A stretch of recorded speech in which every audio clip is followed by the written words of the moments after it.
በማህበራዊ ሚዲያዎች ላይ በስፋት የታላቁ ህዳሴ ግድብ መጠናቀቅ ሽፋን ያገኘ ጉዳይ ነበረ። ከሀገር ውስጥ ስንጀምር በተለይም ሀገር ውስጥ ላይ ብዙዎች የህዳሴ ግድብ መጠናቀቅን በማህበራዊ ትስስር ገጻቸው ሲያጋሩት ነበር። የዚህ ታሪክ አካል መሆን እንደዚሁም የዚህ ታሪክ ተጋሪ መሆን እንደዚሁ ትልቅ ክብር የሚያሰጥ ጉዳይ እንደነበር ሲያነሱ ነበረ። ብዙዎቻችን የተመለከትነው ነው። ከዚህ ባለፈ ግን ወደ ዓለም አቀፉ ሰፊው ክፍል ስንመለከት የታላቁ ህዳሴ ግድብ መጠናቀቅ ብዙዎች ያጋሩት ጉዳይ፣ ብዙዎች የተመለከቱት ጉዳይ ነው። ከዚህ ጋር በተያያዘ አንድ መልእክት አዳምጠን እንመለሳለን። The dam was primarily funded through domestic contributions from Ethiopians at home. የግድብ እውን የሆነው በኢትዮጵያውያን የራስ አቅም ነው። ዜጎች እንደ ሀገር ባደረጉት ጥረት ሀገሪቱ የኃይል ነጻነቷን እውን እያደረገች ነው። 1.8 ኪሎ ሜትር ገደማ የሚረዝመው ግድቡ ከ5200 በላይ ሜጋዋት የኤሌክትሪክ ኃይል ያመነጫል። ይህም የሀገሪቱን የኃይል አቅም በጥፍ የሚጨምርና የሚሊዮኖችን ህይወት የሚለውጥ ነው። እንግዲህ ኬጋን ዱላፕ ይባላል የቲክቶከር በቲክቶክ በሚሊዮኖች ተከታይ ያለው ነው። ለኢትዮጵያውያን ምን ማለት ነው የህዳሴው ግድብ መጠናቀቅ? ለኢትዮጵያውያን ምን ማለት ነው? ለአፍሪካስ የሚለውን በስፋት ያነሳበት ነው። ኢትዮጵያውያን በራሳቸው አቅም የገነቡት መሆኑን ያነሳል። ከዚህ ባለፈ ግን ለኢትዮጵያውያን እውን ያደረጉት በራሳቸው ሀብት እውን ያደረጉት ትልቁን የአፍሪካ ግድብ ነው፣ የኃይል ማመንጫ ግድብ። ይሄ እንግዲህ ለአፍሪካም ትልቅ ኩራት ነው፣ ለኢትዮጵያውያንም ትልቅ ኩራት ነው። ከዛ ባለፈ ግን ከ130 ሚሊዮን በላይ ህዝብ አላት ተብሎ የሚታመነው ኢትዮጵያ ከ50% የሚልቀው ህዝቧ የኃይል ተጠቃሚ አይደለም እና እነዚህንም ተጠቃሚ ለማድረግ ትልቅ ሚና የሚኖረው እንደሆነ ያነሳል። ይሄ እንግዲህ ዓለም አቀፍ ጉዳዮችን እያነሳ የሚተነትን ቲክቶከር ነው።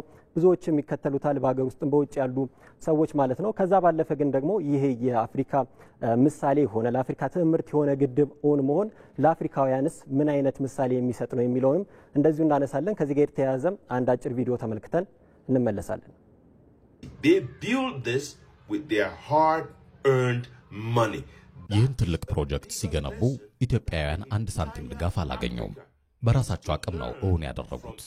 ይህ ለኛ ለአፍሪካውያን ትልቅ ትምህርት ነው። በአፍሪካ ትልቁ ቢሊዮን ዶላሮች የሚጠይቀው የህዳሴ ግድብ ግንባታ በኢትዮጵያውያንና በመንግስታቸው ጥረት እውን ሆኗል።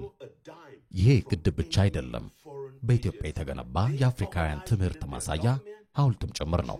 It is not just a dam, it is an African artifact that we have in Ethiopia. እንግዲህ እንዳዳመጥነው ከመልእክቱ ለአፍሪካውያን ትምህርት የሆነ ምሳሌ የሆነ ምልክትም የሆነ ግድብ ጭምር ነው። አፍሪካውያንን ትልልቅ ሜጋ የሆኑ ፕሮጀክቶችን እንዲገነቡ የማይነሳሳም እንደሆነ አፍሪካውያን ቲክቶከሮች በስፋት ሲያነሱ ነበረ።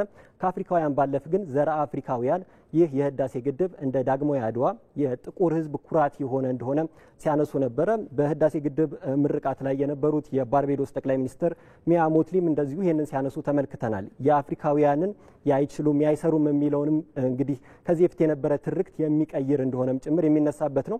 ማህበራዊ ሚዲያዎች ላይ ገርድ የሚለው ወይም ደግሞ ግሬት ኢትዮጵያን ሬኔሳንስ ዳም የሚለው ባጭሩ ገርድ ተብሎ ይነሳልና ከዚህ ጋር የተያያዘው ሃሽታግ በፌስቡክ ብቻ ብንመለከት ከ900 ሺህ በላይ ጊዜ ጥቅም ላይ ውሏል። ይሄ ደግሞ በተለይ ከመጠናቀቁ በኋላ በስፋት ሲጋራ እንደነበረ ማሳየን ነው። ዓለም አቀፍ ሚዲያዎች በማህበራዊ ሚዲያዎች ላይ አጫጭር ቪዲዮዎችን ሰፋ ያሉ ትንታኔ ጽሁፎችንም ጭምር ሲያስነብቡበት የነበረ ጉዳይ ነው። ለአፍሪካ ምን ማለት ነው፣ ለኢትዮጵያ ምን ማለት ነው የሚለውንም ያነሱበት ነው።